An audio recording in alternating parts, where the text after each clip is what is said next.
एक मोठी बातमी आहे। लोणावळा पवनानगर दरम्यानचा पूल वाहून गेलाय। धामनदरा येथील साकव हा पूल वाहून गेला आणि आपटी ग्रामस्थांचा त्यामुळे संपर्क जो आहे तो तुटलाय। मुसळधार पावसामुळे मावळमधलं जनजीवन विस्कळीत झालंय। मावळमधील पुलांची तपासणी करण्याची आता नागरिकांनी मागणी केली।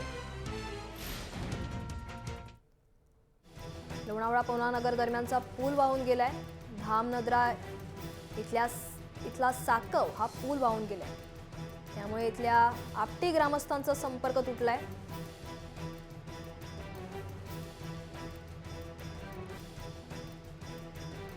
फोन लाईनवर आपल्यासोबत आहेत आपले प्रतिनिधी गणेश दुडम। गणेश, साकव हा पूल आहे तो वाहून गेलाय आणि त्यामुळे तिथल्या ग्रामस्थांचा जो आहे आपटी ग्रामस्थांचा संपर्क तुटलाय आणि एकंदरीत आता तिथल्या नागरिकांची मागणी आहे की मावळमधल्या पुलांची देखील तपासणी करण्याची मागणी त्यांनी केली आहे। काय अधिक माहिती द्याल?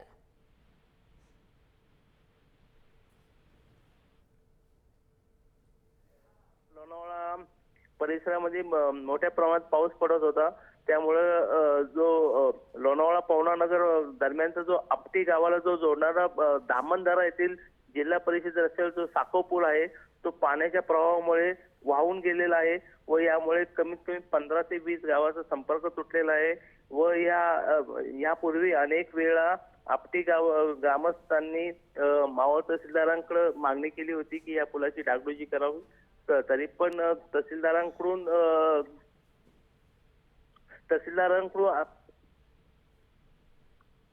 अगदी थोड्या म्हणजे छोट्या प्रमाणात त्या पुलाची डागडुजी होत होती व त्यामुळं आज ज्या गेल्या 2-3 दिवसापासून जो पाऊस चालू आहे त्यामुळे हा पूल वाहून गेल्याचं ग्रामस्थांचं म्हणणं आहे।